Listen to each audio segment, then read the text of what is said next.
네, 할렐루야, 반갑습니다. 자, 오늘은 참 특별한 그 온라인 이 부흥회를 갖게 됩니다. 이제 여덟 번의 이 시간을 통해서 정말 우리가 믿음의 날개를 활짝 마르는 그러한 독수리처럼 비상하는 그러한 시간이 되었으면 참 좋겠습니다. 자, 오늘의 그 본문은요.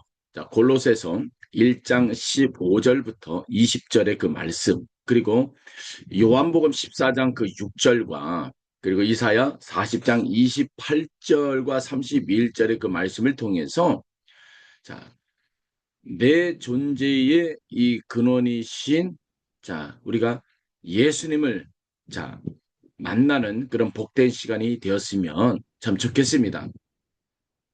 사랑하는 성도 여러분, 오늘 밤, 자, 이 부흥성회를 우리가 준비하면서 한 가지를 우리가, 한 가지 제가 이제 부탁을 드리고 싶어요. 지금 여러분들이 이, 영상, 그 부흥의 그 영상을, 이, 카메라나 아니면 컴퓨터나 모바일 앞에서, 자, 시청하실 때, 여러분들의 해결되지 않은 그 문제와 그리고 마음을 그 짓누르는 그런 것들, 또 아픈 몸, 또 갚아야 할 빚, 아직 끝나지 않은 그 여러 가지 그 다툼들을 딱 한 시간만 주님 앞에 내려놨으면 좋겠어요.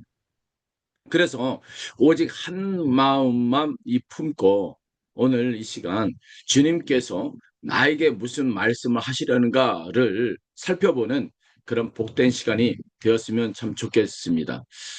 자, 하나님은 사람을요, 정말 귀하게 여기시죠. 그래서 하나님은 우리 인간을 무리 속의 사람으로 자, 대하지 아니하시고 언제나 고유명사 한 사람 한 사람의 이름을 부르셨다는 거예요. 성경을 보면은요.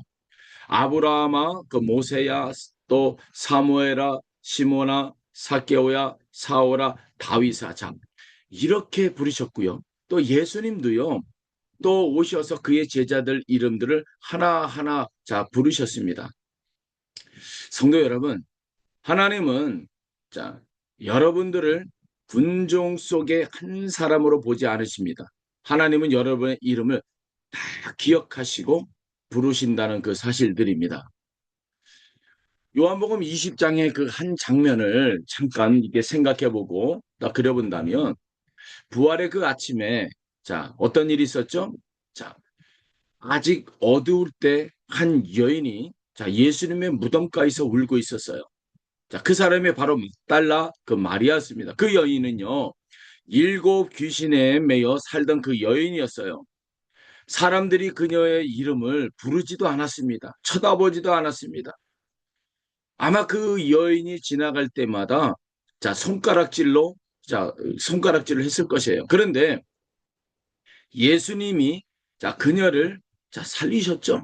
그녀는 그 은혜에 붙들려서 주님을 따랐습니다. 그런데 이제 그 주님마저도 무덤에서 계시지 않으시니 그 의지했던 그 예수님의 시신마저도 누가 가져갔다고 생각하니 그녀에게는 아무것도 남지 않았을 것이다 라고 생각을 했을 거예요. 그래서 무덤 밖에서 울고 서 있었을 것입니다. 성도 여러분, 자, 그때 부활하신 예수님이 바로 그녀 곁에 서 계셨어요. 그런데 말이죠. 마리아는요, 그분을 알아보지 못하고 동산지기인 줄 알고 착각을 했습니다. 왜 있겠습니까? 눈물이 그녀의 눈을 가렸기 때문에 그래요. 슬픔이 자, 눈을 가렸기 때문에 성도 여러분, 우리도 이럴 때가 있어요. 예수님이 바로 곁에 계신데 우리의 고통스러운 그 눈물 때문에 보이지 않을 때가 있습니다. 그때 예수님이 무슨 말씀을 하셨습니까? 오셔서 딱 한 말씀을 하셨습니다. 요한복음 20장 16절을 보니까 예수께서 마리아야 하시거늘 마리아가 돌이켜 히브리 말로 랍비요 하니 이는 선생이라는 그 말이라. 자, 이 성경의 한 구절입니다. 마리아야 이 한마디였습니다. 그 이름 한마디에 그녀의 눈이 열리고 절망이 부서지고 죽었던 소망이 살아난 것이죠. 자, 이름을 불러주시는 그 음성 하나가 한 영혼을 살려낸 겁니다. 오늘 밤 저는 자, 여러분들과 함께 이 말씀을 나누길 원합니다. 부활하신 그 예수님께서 지금 이 자리에서 여러분의 이름을 부르고 계신다. 아무리 지쳐 있어도, 아무리 방황했어도, 아무리 마음이 닫혀 있어도 주님은 지금 여러분의 이름을 부르고 계신다는 거예요. 이사야서 43장 1절에 보니까 야곱아 너를 창조하신 여호와께서 지금 말씀하시느니라. 이스라엘아 너를 지으신 이가 자 말씀하시느니라. 너는 두려워하지 말라. 내가 너를 구속하였고 내가 너를 지명하여 불렀나니 너는 내 것이라. 자, 지명하여 불렀다는 이 말씀은 히브리어로 내 이름을 불렀다는 뜻입니다. 그런데 그 놀라운 것은요, 내가 너를 구속하였다라는 것이죠. 자, 구속이라고 하는 것은요, 값을 치르고 도로 사오는 것을 자, 말씀하고 있는 겁니다. 주님이 무슨 값을 치르셨습니까?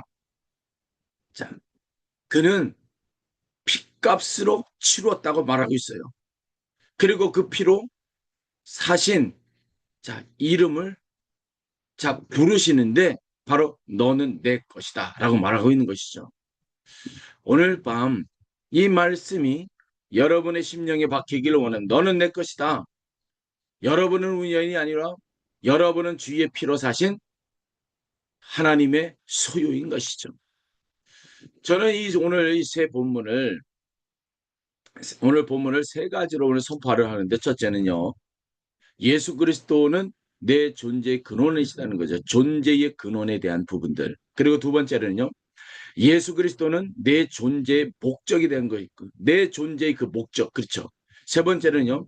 예수 그리스도를 앙망하는 자에게 새 힘이 임한다는 겁니다. 자, 존재의 근원과 존재의 목적과 새 힘. 자, 우리를 다시 세우시는 그 말씀을 가지고 함께 나누려고 합니다. 골로새서 1장 15절과 27절의 그 말씀을 보면은요. 그는 보이지 아니하시는 하나님의 형상이시요 모든 피조물보다 먼저 나신 이시니 만물이 그에게서 창조되되 하늘과 땅에서 보이는 것들과 보이지 않는 것들과 혹은 왕권들이나 주권자들이나 통치자들이나 권세자들이나 만물이 다 그로 말미암고 그를 위하여 창조되었고 또한 그가 만물보다 먼저 계시고 만물이 그 안에 함께 섰느니라. 아멘.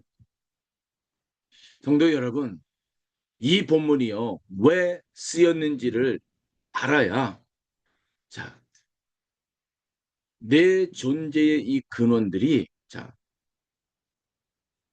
예수님 안에 있다는 것을 우리가 알 수가 있습니다. 자, 골로새 이 교회에 이상한 가르치는 자들이 들어왔습니다. 예수는 여러 중재자 중에 하나일 뿐이다라고 말하는 자들, 그런 가르침을 주는 그 이단자들이 들어온 것이죠. 그래서 그들이 들어와서요. 예수만으로는 부족하니까 무언가를 더 가르쳐야 한다는 그 자들이었어요. 그때 사도 바울이 붓을 들어 잘못된 가르침에 대하여 논쟁한 것이 아니라 예수 그리스도가 누구인지를 찬양과 신앙 고백으로 선포를 했습니다. 여러분 잘 들어야 합니다. 예수 그리스도는 여러 중에 한 사람이 아니에요. 그분은 만물의 근원이시고 만물의 목적이시고 만물을 붙드시는 분이에요. 성도 여러분, 오늘 우리 시대도 똑같습니다. 세상은요, 예수를 여러 선택지 중에 하나로 만들어버립니다. 그러나 오늘은요, 오늘 선포되는 그 이 말씀은요, 꼭 기억해야 할 부분이 만물이 다 그로부터 시작이 되었다라고 하는 것을 함으로부터 시작했으면 좋겠습니다. 15절 한번 보세요. 그는 보이지 아니하시는 하나님의 형상이요. 아멘. 하나님은 눈에 보이지 않으십니다. 그런데 그 보이지 않으시는 하나님 눈에 보이게 나타나신 분이 계십니다. 그분이 예수 그리스도예요. 요한복음 1장 18절에 무엇이라고 말하냐면 본래 하나님을 본 사람이 없을 때 아버지 품속에 있는 독생하신 하나님이 나타나셨다라고 말하고 있어요. 하나님이 어떤 분인지를 여러분 알고 싶으세요? 그렇다면요. 예수님을 우리가 바라보면 돼요. 예수님을 쳐다보면 됩니다. 자, 여러분이 공부를 잘하고 싶으면 책을 보면 되잖아요. 그렇죠? 하나님의 그 마음을 알고 싶으면 우리는 예수님의 그 마음을 알도록 우리는 자, 그분의 마음속으로 우리 들어가야죠. 병든 자를 불쌍히 여기시고 죄인을 품으시고 마침내 십자가에 달리신 예수님의 모습 속에서 우리를 향한 하나님의 그 사랑과 마음이 자, 그대로 다 드러나 있죠. 십자가 위에 예수님의 얼굴이 곧 우리를 바라보시는 하나님의 그 얼굴이라고 하는 것입니다. 이제 여러분 이 16절에서 한번 보면 만물이 다 그로 말미암고라고 했어요. 그렇죠? 헬라어에서는요. 디아투라고 말하고 있는데 이것이 바로 뭐냐면 그를 통하여라고 하는 그 뜻입니다. 예수 그리스도께서 창조의 중재자이심을 선포하는 그 말씀이죠. 요한복음 1장 3절도요. 같은 이 사실들을 증언하고 있는데 만물이 그로 말미암아 지은 바 되었으니 지은 것이 하나도 그가 없이 된 것이 없다라고 말씀하고 있잖아요. 이 말씀이 자 우리에게 무엇을 말하고 있나요? 한 사람 한 사람이 예수 그리스도를 통하여서 지음 받은 이 존재라는 그 뜻입니다. 여러분의 이 지문도 여러분의 목소리도 여러분의 웃고 있는 그 웃음도 여러분이 가지고 있는 이 성품도 다 여러분의 모든 재능까지도 주님의 창조의 손길에서 나왔다라고 말하고 있는 겁니다. 결코 우연히 이 세상에 여러분은 던져진 존재가 아니라고 말하고 있는 거예요. 하나님과 뜻과 그 계획 안에서 예수님의 손길로 빚어진 귀한 존귀한 존재다라고 말하고 있는 거잖아요. 하나님이 흙으로 지으시고 잃어버렸던 하나님의 형상들을 다시 예수님의 이름으로 여러분을 존귀한 존재로 빚으신 거예요. 성도 여러분, 다윗이 이 진리 앞에 엎드려 무엇이라 이제 고백했는지 한번 들어보세요. 시편 130편 13절과 26절은요. 주께서 내 장을 지으시며 나의 모태에서 나를 만드셨나이다. 내가 주께 감사하옵은 나를 지으심이 심히 기묘하심이라. 주께서 하시는 일이 기이함을 내 영혼이 잘 아나이다. 자, 그리고 넘어가서요. 내 형질이 이루어지기 전에 주의 눈이 보셨으며 나를 위하여 정한 날이 하루도 되기 전에 주의 책에 다 기록이 되었나이다라고 말하고 있습니다. 이 말씀이 예수 그리스도는 내 존재 근원이다. 그렇죠? 만물이 다 그로 말미암고 그 안에서 함께 선다라고 말하고 있습니다. 자, 이것이 어떻게 연결되는지 한번 보세요. 골로새서가 만물이 그로 말미암고 창조되었다라고 선포한 그 진리. 다윗은 자기 몸으로 고백을 하죠. 주께서 나의 모태에서 나를 만드셨나이다. 자, 성도 여러분, 하나님은 대충 만드시는 분이 아니에요. 심히 기묘하게 지으셨다라고 했습니다. 그리고 한번 보세요. 내 형질이 이루어지기 전에 주의 눈이 이미 보셨다고 말하고 있어요. 여러분이 태어나기 전에 부모가 여러분을 생각하기도 전에 주님은요 이미 여러분을 보고 계셨다라고 말하고 있습니다. 여러분을 위한 그 날들이 하루도 시작하기도 전에 이미 주의 책에 기록이 되어 있었습니다. 여러분의 인생은 하나님의 책에 기록된 인생이에요. 그러나 이 지점에서 우리가 반드시 짚고 넘어가야 할 것들이 있죠. 그토록 존귀하게 짐을 받은 우리가 왜 이렇게 초라해졌나 이거죠. 그런데 우리 창세기는요, 말하고 있어요. 1장 27절은요, 하나님이 자기 형상대로 지음을 받은 그 사람을 지으셨다라고 말하고 있어요. 그런데 죄가 들어와 그 형상을 깨뜨렸습니다. 거울이 깨진 거예요. 깨진 거울은 아무것도 제대로 바라볼 수도 없는 거예요. 여러분, 그래서 사람이 자기가 누구인지를 잃어버렸다고 말하고 있습니다. 하나님의 형상으로 지음받으면서도 짐승처럼 살고 왕의 자녀이면서도 거지처럼 살아갈 수밖에 없는 것. 성도 여러분, 바로 그때 온전한 형상이신 예수 그리스도께서 오셨습니다. 자, 그분은 깨진 형상이 아니라 온전한 그 형상인 겁니다. 우리가 우리 자신이 누구인지를 알려면 어디를 보아야 합니까? 거울이 아니에요. 사람들의 평가가 아니라 오직 예수 그리스도를 볼 때 우리는 우리가 본래 어떤 존재인지를 보게 되는 거고 그분 안에서 깨진 형상이 회복이 되는 겁니다. 성도 여러분, 오늘 밤 이 부흥성의 목적이 바로 그겁니다.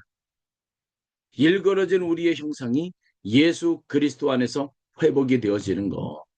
사도 바울은요, 그 회복을 에베소서에서 이렇게 선포를 합니다. 2장 10절을 보면요. 우리는 그가 만드신 바라 그리스도 예수 안에서 선하신 일을 위하여 지으심을 받은 자니 자, 이 일은 하나님이 전에 예비하사 우리로 그 가운데 행하려 하심이라. 이 말씀이 예수 그리스도는 내 존재의 근원이다와 어떻게 연결이 됩니까? 만물이 다 그로 말미암고 자, 그 안에 함께 계셨다라고 말씀하고 있는 것이죠. 자, 우리는 그가 만드신 바라. 자, 여기 만드신 바로를 헬러어로 우리가 번역을 하면요. 자, 포이에마입니다. 작품, 걸작품 그런 뜻을 갖고 있죠. 성도 여러분, 여러분은요 하나님의 걸작품이에요. 그리고 그 걸작이 무엇을 위해 지어졌습니까? 선한 일을 위하여 지음을 받았고, 자, 그 일은 하나님이 전에 이미 예비해 두셨습니다. 성도 여러분, 여러분의 그 인생에는 하나님이 이미 미리 준비해 두신 일이 있었어요. 아직도 늦지 않았습니다. 나이가 많아 늦은 것이 아니고 실패가 많아 끝난 것이 아니고 오늘 밤 주님께 다시 붙들리기만 하면 예비된 그 일이 여러분 앞에 열리게 될 것을 저는 믿습니다. 이 말씀이 사람을 어떻게 살리는지 저는 인도에서 두 눈으로 똑똑히 보았습니다. 저는 인도 북부 지역에서 달리트, 자, 그들은요, 불가촉 천민이라고 불리는 사람들이었습니다. 저는 그들과 함께 사역을 했어요. 그들은 수천 년 동안 이런 말 듣고 자랐습니다. 너는 전생의 죄 때문에 그렇게 태어났다. 너는 이 땅에서 살아갈 때에 너는 더러운 존재다. 자, 성도 여러분, 사람이 그 말을 평생 들으면 결국 스스로는 인간이 아니라고 믿게 돼요. 그런데 어느 날 그들에게 이 말씀이 선포가 되었습니다. 당신은 예수 그리스도의 손으로 지음을 받았다. 하나님 책에 당신의 이름이 기록이 되어 있습니다. 자, 그 말씀을 듣던 그 한 자매가 갑자기 어깨가 들썩일 만큼 울기 시작했습니다. 왜 우냐고 물었더니 목사님 저는 오늘 처음으로 제가 쓰레기가 아니라는 것을 알았다는 것이죠. 저는 아무 말을 할 수 없었습니다. 이것이 말씀의 능력이에요. 한 사람의 이 존재를 다시 세우는 그 능력. 여러분이, 여러분은 어떻게 여기에 계십니까? 여러분은 실패자입니까? 쓸모없는 사람입니까? 아닙니다. 여러분은 그리스도로 말미암아 지음받은 하나님의 작품이에요. 그런데 자, 골로새서는 여기에서 멈추지 않아요. 17절을 한번 보면 만물이 그 안에서 함께 섰느니라. 자, 여기 함께 섰다는 그 헬라어 쉰의 스테케는요. 현재 완료 이 시제예요. 과거의 시작이 되어서 지금 이 순간까지 계속되어 있다는 뜻입니다. 지금도 붙들려 있다. 지금도 유지되고 있다는 말이죠. 지금 이 순간에도 예수 그리스도께서 만물을 붙들고 계신다는 말입니다. 그리고 여러분의 삶을 붙들고 계신다는 말이죠. 여러분이 느끼는 그 혼란과 불안, 산산조각 나는 것 같은 그 모든 조각들을 예수님이 지금 붙들고 계신다는 거예요. 시브리서 1장 3절은 증언합니다. 그의 능력의 그 말씀으로 만물을 붙드시고 온 우주를 붙드시고 계신 그 손이 오늘 저와 여러분의 인생도 붙들고 있는 거예요. 여러분이 놓아버려도 예수님은 놓지 않는다는 것이죠. 우리의 손아귀는 약해서 힘들면 놓칩니다. 그러나 우리를 붙드신 그 손에는 못자국이 있습니다. 그 손에 결코, 자, 그 손은 결코 우리를 놓지 않는 손이죠. 이것이, 자, 오늘 우리에게 주실 말씀이에요. 예수 그리스도는 내 존재의 근원이시다. 그리고 그분은 나를 붙들고 계신다. 이겁니다. 자, 두 번째로는요. 예수 그리스도는 내 존재의 목적이라는 것이죠. 자, 그래서요. 골로새서 1장 16절에는 만물이 다 자, 그를 위하여 창조되었다라고 말하고 있어요. 만물이 다 그로 말미암아 그를 위해 창조되었고 그를 위하여라고 하는 그 말은 헬라어로요. 에이스투 아우톤입니다. 그런데 이 말은요. 단순히 무엇을 위해 봉사한다는 뜻이 아니라 방향성을 가리키고 있는 겁니다. 자, 그를 향하여 나가라 이거죠. 그분께로 자, 모여든다는 뜻입니다. 우주의 모든 것이 예수 그리스도를 향하여 자, 방향을 잡고 있다는 선언이에요. 여러분의 인생도 그 방향 위에 있다는 것입니다. 오늘 우리 이 시대에 왜 이토록 우리가 공허합니까? 우리는 역사상 가장 풍요로운 이 시대를 살아가고 있지만 정작 사람들의 그 마음은 자, 여전히 허전함으로 가득한 것이죠. 많은 것을 소유하고 있어도 만족하지 못하고 끊임없이 달려가면서도 어디를 향해 가는지를 알지 못하고 살아가고 있습니다. 왜 그럴까요? 삶의 방향을 잃어버렸기 때문에 그런 것이죠. 내가 누구인지 무엇을 위해 살아야 하는지를 알지 못하기 때문에 그래요. 그런데 성경은요, 인간의 마음이 이토록 공허한 근본적인 이유를 분명하게 말씀해주고 있습니다. 전도서 3장 11절을 보면 하나님이 모든 것을 지으시되 때를 따라 아름답게 하셨고 또 사람들에게는 영원을 사모하는 그 마음을 주셨느니라. 그러나 하나님이 하시는 일의 시종을 사람으로 측량할 수 없게 하셨도다. 이 말씀의 두 번째는 대지는 이거죠. 만물이 다 그를 위해 창조되었고, 자, 하나님이 사람의 마음에 무엇을 두셨습니까? 영원을 사모하는 그 마음이에요. 성도 여러분, 이 세상에 어떤 것도 여러분의 마음을 완전히 채울 수는 없어요. 돈으로도, 성공으로도, 자녀의 이 성공으로도, 사람의 칭찬으로도 채워지지 않는 것이죠. 왜일까요? 영혼을 담도록 만들어진 그릇이 아닙니다. 유한한 것으로 영혼을 담는 그릇을 채울 수가 없어요.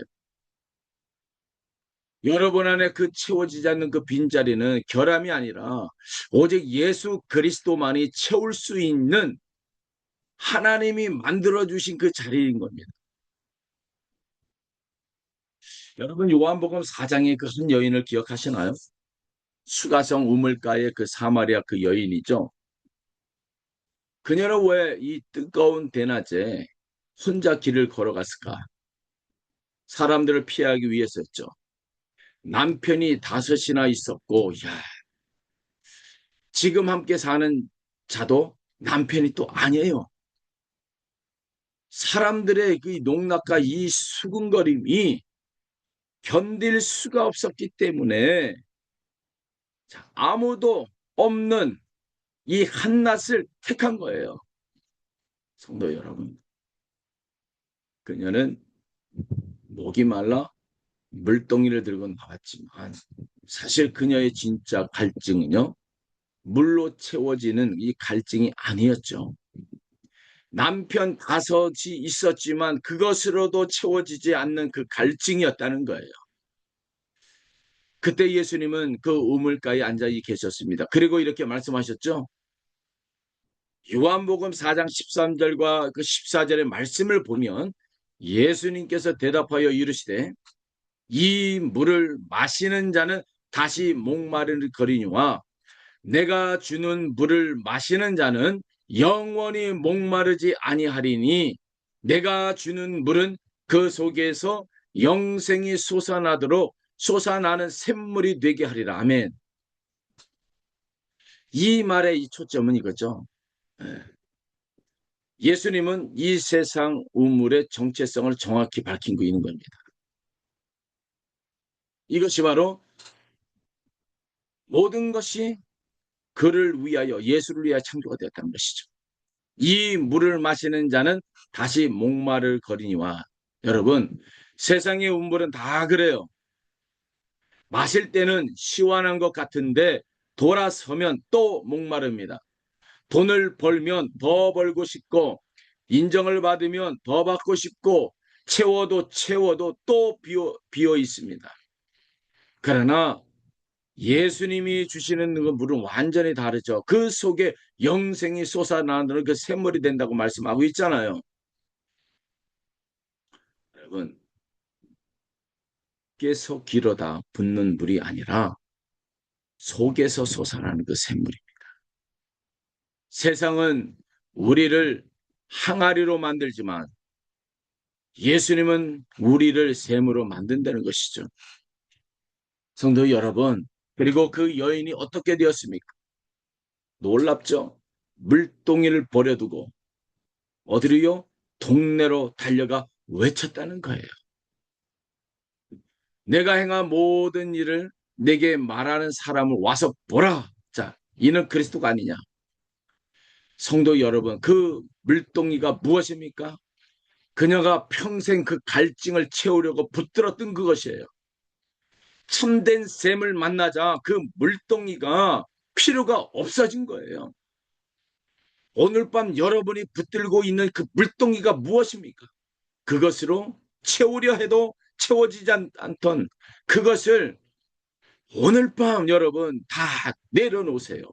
그리고 참된 셈이신 예수 그리스도께 나오는 것이죠.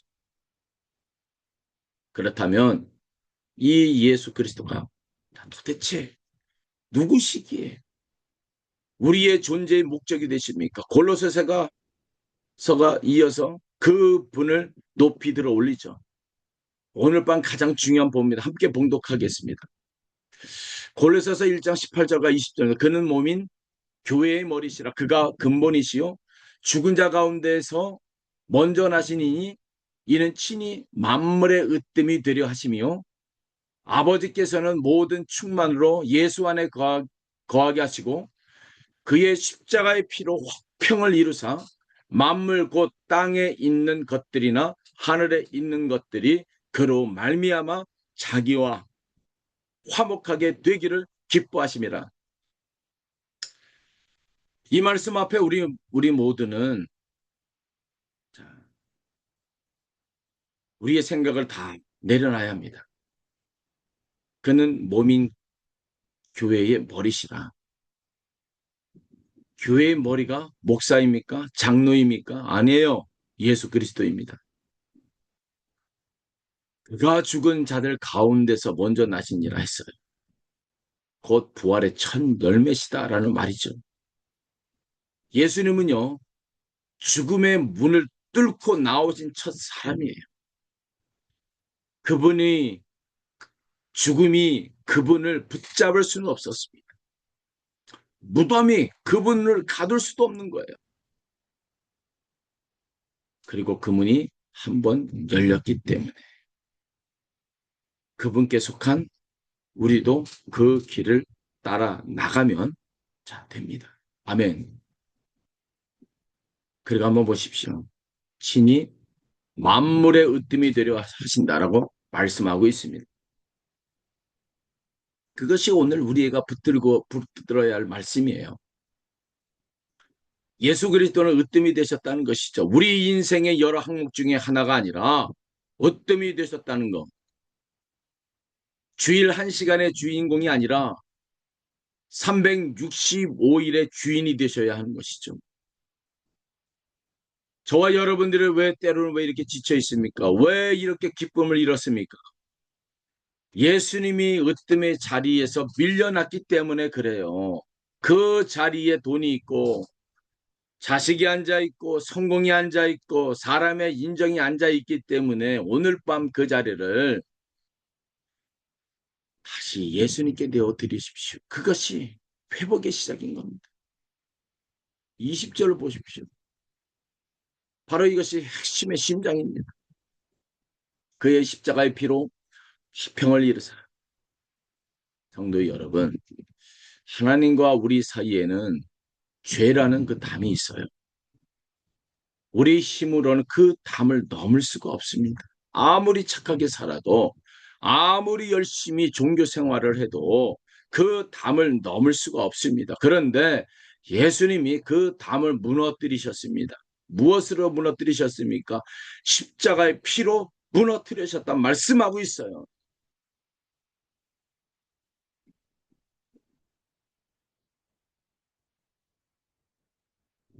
오늘 이 자리에서 죄책감으로 눌리신 분이 계십니까? 아무도 말하지 못한 그 부끄러움을 안고 계신 분이 계시냐? 이겁니다. 하나님이 같은 이 사람은 받지 않으실 것이라는 그 생각하며 앉아 계신 분이 계십니까? 여러분 이 말씀을 들으십시오. 그의 십자가의 피로 화평을 이루셨다. 그가 여러분의 모든 죄를 덮기에 충분합니다. 여러분의 죄가 그 피보다 크지 않습니다. 오늘 밤 그 앞으로 나오시길 선언합니다. 이제 그 예수님께서 친히 자신이 누구신지를 선포하신 그 말씀을 한번 봉독하겠습니다. 요한복음 14장 그 6절의 그 말씀입니다. 예수께서 이르시되 내가 곧 길이요 진리요 생명이니 나로 말미암지 않고는 아버지께로 올 자가 없다라고 말씀하고 계십니다. 성도 여러분, 이 말씀이 언제 나왔는지 아십니까? 십자가 앞에 서기 마지막 밤, 자, 다락방이었어요. 제자들은 두려움에 떨고 있었어요. 그때 도마가 묻습니다. 주여 주께서 어디로 가시는지 우리가 알지 못하고는 그 길을 어찌 알겠사옵니까? 이것이 인간의 가장 절박한 솔직한 질문일 수도 있어요. 우리는 어디로 가고 있습니까? 자, 이 길의 끝이 어디입니까? 자, 그 질문이 자, 우리의 솔직한 대답일 거예요. 근데 예수님은 이렇게 대답하시죠. 내가 곧 길이요 진리요 생명이니. 자, 내가 곧 길이라고 말씀하고 있습니다. 헬라어로는 에고 에미입니다. 성도 여러분, 이것은요. 예사로운 이 표현이 아닙니다. 출애굽기 3장 14절을 보면 떨기나무 불꽃 가운데서 모세에게 자기 이름을 밝히신 하나님의 그 이름과 똑같은 표현인 겁니다. 나는 스스로 있는 자다. 성도 여러분, 예수님은요, 자기 자신을 모세에게서 나셨던 여호와 하나님과 동일하고 하다고 말씀하고 있습니다.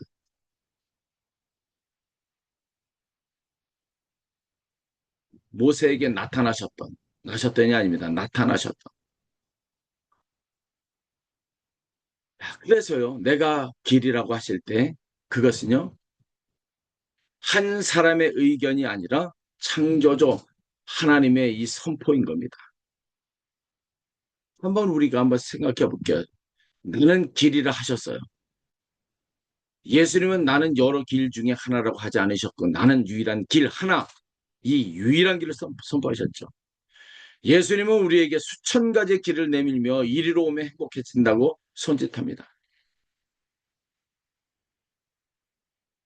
그러나 세상은 우리에게 수천 가지 길을 내밀며 이리로 오면 행복할 것이라고 손짓을 합니다. 그러나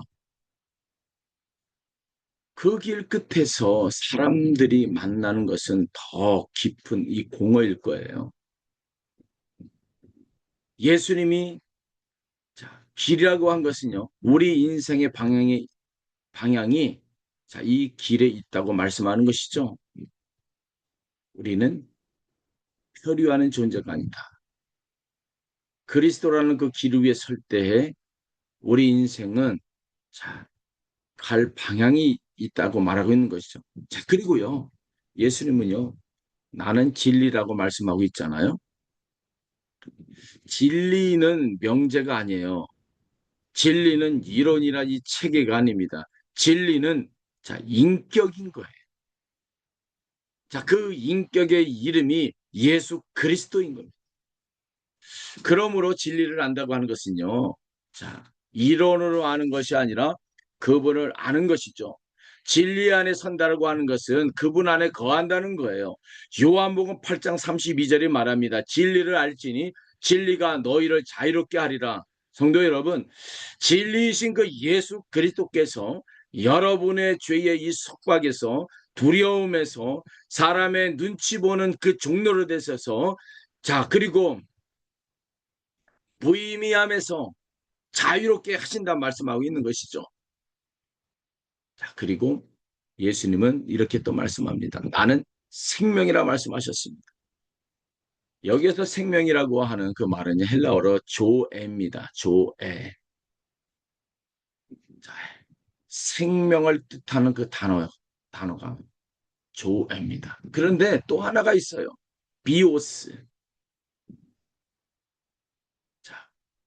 이 말은 뭐냐면 숨 쉬고 밥을 먹고 살아가는 생물학적 그 생명을 비오스라고 말하고 있습니다. 그리고 하나가 조회라고 말씀드렸죠. 이 조회는 하나님의 영원한 그 생명에 참여하는 그 생명이다. 예수님이 쓰신 그 단어가 바로 조회예요. 성도들, 우리가 겨우 살아남기 위해 존재하는 것이 아닙니다. 요한복음 10장 10절에서 예수님은 무엇이라 말씀하셨습니까? 내가 온 것은 양으로 생명을 얻게 하고 더 풍성히 얻게 하는 것이다. 하나님은요, 여러분이 겨우 버티며 살기를 원하지 않으시고 풍성한 생명을 누리기를 원하고 있는 겁니다. 그리고 이 조의 생명은요, 환경에 매이지 않죠. 바울은요, 감옥 안에서 기뻐하라고 편지를 썼는데 스데반은 돌에 맞아 죽으면서도 하늘이 열리는 것을 보았다고 말하고 있어요. 바로 이것이 바로 생명을 얻은 그 조회인 겁니다. 환경이 무너져도 무너지지 않는 그 생명, 상황이 어두워져도 꺼지지 않는 그 생명. 그리고 그 생명의 근원이신 예수 그리스도인 거죠. 그리고 오늘 여러분들이 이 시간 형편이 아무리 어려워도 예수 그리스도를 붙들고만 있다면 여러분 안에 그 생명이 흐르고 있다는 거. 이것이 바로 예수 그리스도 내 존재의 목적이고 나의 길이고 진리고 생명이라는 것을 여러분 붙들기를 원합니다. 그리고 세 번째로는요. 오직 여호와를 앙망하는 자는 새 힘을 얻으리라. 이사야 40장 31절의 그 말씀을 통해서 보면 그리스도를 앙망하는 자의 새 힘이 임한다고 말하고 있습니다. 이사야 40장 그는 이사야서의 가장 이 전환점인데 39장까지는 주로 심판의 말씀들이었어요. 근데 40장이 시작이 되면서 분위기가 완전히 바뀌어버려. 그 첫 마디가 무엇인가 하면 위로하랍니다. 위로하라. 내 백성을 위로하라. 왜 이 전환이 일어났겠습니까? 하나님의 백성이 절망의 이 밑바닥에 있었기 때문에 그런 것이죠. 그들이 무엇이라 말하고 있는지 27절 보면 이사야 40장 27절을 보면 한번 제가 봉독하도록 하겠습니다. 야곱아 어찌하여서 내가 말하며 이스라엘아 내가 이르기를 내 길이 여호와께 숨겨졌으며 내 송사는 내 하나님에게 벗어난다 하느냐. 성도 여러분, 이 고백을 한번 들어보세요. 내 길은 여호와께 숨겨졌다. 무슨 뜻이죠? 하나님이 내 사정을 모르신 거 아닌가? 아니면 아시면서도 신경 쓰지 않는 건 아닌가? 이것이 지칠 대로 지친 신앙의 언어죠. 그런데 이것이 수천 년 전에 이스라엘만의 이야기가 아닙니다. 오늘 밤 이 자리에도 이 고백이 있을 거예요. 열심히 믿었고 봉사도 열심히 했고 눈물을 놓기도 했는데 하나님이 정말 내 사정 아는가? 나의 눈물 보시는가? 자, 그런 마음이 들 때도 있을 겁니다. 성경에도요, 그런 사람이 있었어요. 엘리야죠. 열왕기상 18장에서 보면요. 그가 무엇을 했겠습니까? 갈멜산에서 바알 선지자 450명과 홀로 맞서 하늘의 불을 내리는 놀란 승리를 거두었습니다. 온 이스라엘이 엎드려 여호와 그는 하나님이시로다라고 외쳤어요. 그런데 바로 그 다음 장인 19장에서 그 엘리야가 어디에 있는지 아십니까, 여러분? 광야로 도망쳐서 로뎀나무 아래 쓰러져 죽기를 구하고 있어요. 여호와여 넉넉하오니 지금 내 생명을 거두시옵소서. 나는 내 조상들보다 낫지 못하다. 여러분 놀랍지 않습니까? 물을 내린 이 선지자가 사흘 만에 죽고 싶다고 말하고 있어요. 이것이 무엇인가? 탈진입니다. 소진입니다. 성도 여러분, 신앙이 없어서가 아니에요. 능력이 없어서가 아니라 다만 너무 오래, 너무 홀로 자기 힘으로 버텼기 때문입니다. 여러분들 중에 어떠한 사람은 이 로뎀나무에 있는 엘리야처럼 계신 분도 있을 것입니다. 겉으로는 멀쩡한데 속으로는 다 타버린 예배는 드리는데 마음은 이미 주저앉은 분.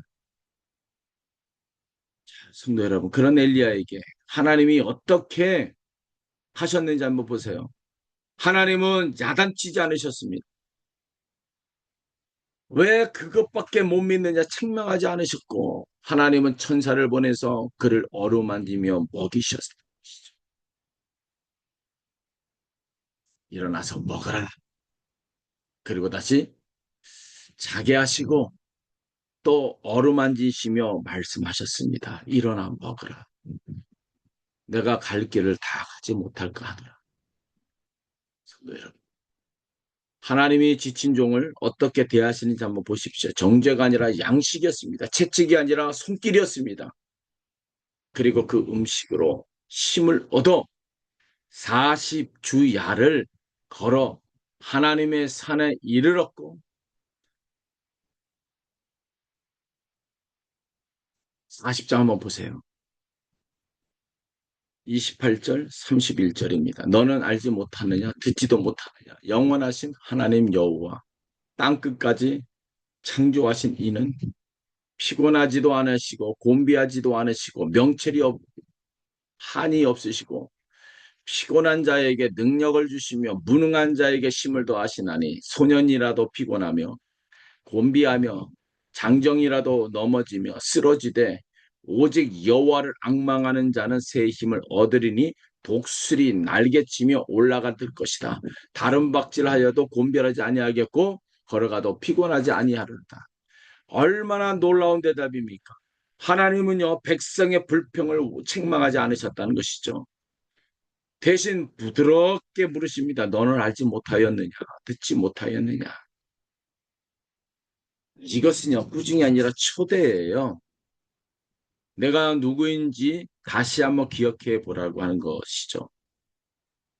하나님은 자기 자신을 이렇게 소개하십니다. 피곤하지 아니하시고 곤비하지 않으신 분. 여러분은 지쳤지만 하나님은 지치지 않으신 분이라는 걸 갖고 소개하고 있는 겁니다. 여러분은 이미 마음과 힘이 다 소진이 되었지만 하나님은 하나님의 힘은 바닥나지 않았다고 말하고 있는 것입니다. 그리고 그 지치지 않으시는 그 하나님이 무엇을 하십니까? 피곤한 자에게 능력을 주시며 무능한 자에게 힘을 더하여 주십니다. 자, 하나님의 은혜의 방향을 한번 보세요. 하나님은 강한 자에게 힘을 더 주시는 분이 아니에요. 피곤한 자에게 무능한 자에게 힘을 주시는 분입니다. 오늘 여러분들이 지쳐 있다면 바로 이 약속을 붙잡으세요. 30절을 한번 보면 뭐라고 말씀하고 있습니까? 소년이라도 피곤하며 곤비하며 장정이라도 넘어지며 쓰러지되 아무리 젊어도 아무리 강해도 자기 힘으로만 가면 결국 넘어지는 거예요. 그런데 31절에 바로 놀라운 이 반전이 나타납니다. 오직 여호와를 앙망하는 자는 새 힘을 얻으리라. 이 앙망이라고 하는 그 단어가 오늘 밤에 그 열쇠예요. 시브리아는 카바예요. 그런데 이 단어의 어근이 어디에 있는지 한번 보면 놀랍게도 꼬다, 억다, 줄을 비틀어 꼬다는 뜻입니다. 자, 여러 가닥의 줄을 팽팽하게 당겨 하나를 꼬아 튼튼한 밧줄을 만드는 그 동작에서 나온 말이죠. 이것이 꼬다. 자, 성도 여러분, 엉망은 멍하니 하늘을 쳐다보는 수동적 기다림이 아닙니다. 엉망은 나의 전 존재를 주님께 꼬아 붙이는 겁니다. 나의 모든 무게를 주님께 실어 기대는 것입니다. 실 한 가닥은 끊어지지만 주님과 함께 꼬인 이 밧줄은요 끊어지지 않습니다. 성도 여러분, 지금 여러분은 앙망하고 있습니까? 여러분의 힘, 여러분의 계획과 자신의 경험에만 기대고 있냐? 이거죠. 여러분 엘리야도 능력이 없어서 무너진 것이 아니었습니다. 하나님의 힘이 아니라 자기 힘으로 너무 오랫동안 버텼기 때문에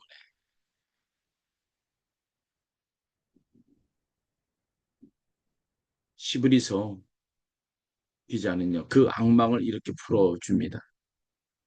12장 1절과 2절을 보면 이러므로 우리에게 구름같이 둘러싼 허다한 증인들이 있으니 모든 무거운 것과 얼매이기 쉬운 죄를 벗어버리고 인내로서 우리 앞에 당한 경주를 하며 믿음의 주요 또한 온전하게 하신 이인 예수를 바라보자. 이 말씀이 오늘 세 번째 주제인 겁니다. 지치지도 않고 끝까지 가는 그 비결이 두 가지죠. 첫 번째는 무거운 것을 벗어버리는 거예요. 벗어버리세요. 마라톤 선수가 배낭을 벗어버리고 달리지 않습니까? 다 벗어버리는 거야. 그런데 우리는 얼마나 많은 것을 메고 달리고 있습니까? 미움의 죄, 후회의 죄, 남과 비교하는 짐, 내려놓지 못한 죄의 짐, 그것을 다 벗어버렸어요. 그것을 지고는 결코 날 수가 없습니다. 독수리도 발에 돌을 매달면 날지를 못합니다. 둘째로는요, 예수님을 바라봐야 하는 것이죠. 여기에서 바라보자라고 하는 그 번역된 헬라어는요, 다른 데서 눈을 떼고 오직 한 곳만 응시한다는 뜻이에요. 베드로가 여러분 물 위에 걷다가 물에 빠졌어요. 예수님께서 눈을 떼고 예수님에게서 눈을 떼고 바람을 보았기 때문에 여러분의 문제를 보지 마시고 예수님만 바라보십시오. 바로 이것이 악망인 겁니다. 그러면 하나님을 새 힘을 얻는 자를 무엇에 비유하십니까? 독수리예요. 독수리 날개 치며 올라가들 것이요. 성도 여러분, 독수리가 어떻게 나는지 아십니까? 독수리는 날개짓을 거의 하지 않아요. 참새는 부지런히 날개를 푸덕여야 겨우 날지만 독수리는 다릅니다. 땅의 햇볕에 데워지면 뜨거운 공기가 위로 솟아오릅니다. 그것을 상승 기류라 합니다.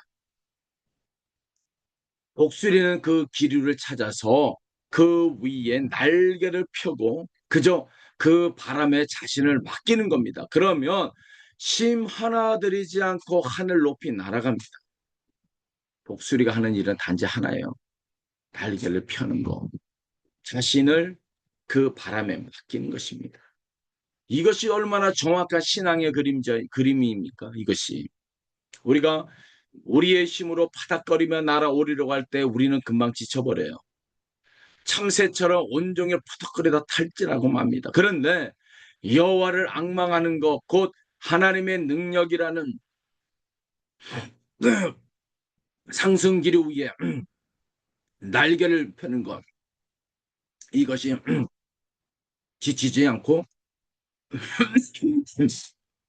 올라가는 비결인 겁니다. 여러분이 지금 퍼덕이고 있습니까? 날개를 펴고 계신가? 펴고 계십니까? 주님 오늘 물어보고 계세요. 그만 퍼덕이라.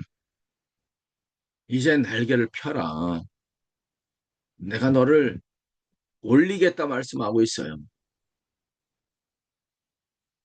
날개치며 올라감이라는 히브리어에는요, 깃털이라는 뜻이 담겨 있어요.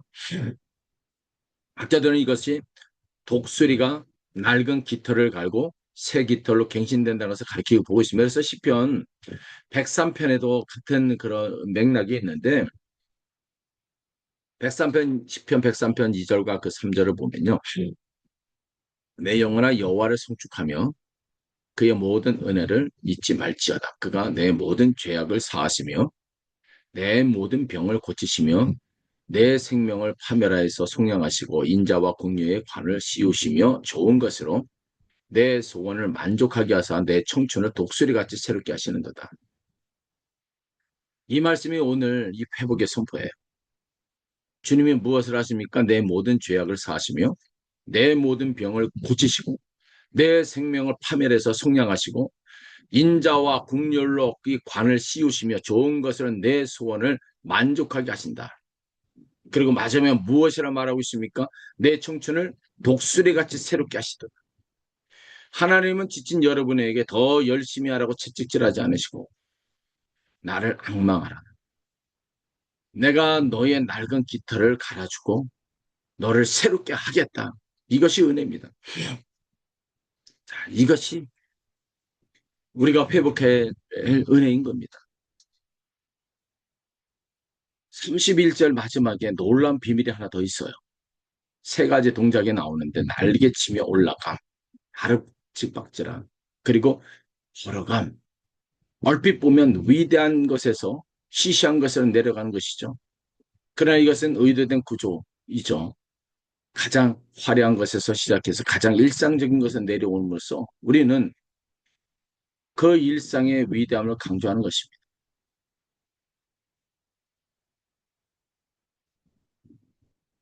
사랑하는 성도 여러분, 오늘 우리는 예수 그리스도께서 우리의 근원, 그 존재의 근원이시요, 목적이시요, 능력임을 들었습니다. 그분이 우리를 지으시고 지금도 붙들고 계시고 십자가의 피로 우리를 하나님과 화목하게 하셨고 우리를 악망하는 자 불러 세워주시는 주십니다. 오늘 우리가 해야 할 일은 무엇입니까? 그분께 나가는 것입니다. 주님이 오늘 여러분들을 부르고 계십니다. 이제 일어나 함께 선포하십시오. 나는 주님이 나에게 은혜를 부어주셨다. 믿음의 독수리의 날개처럼 그 날개를 나는 펴기만 하면 된다.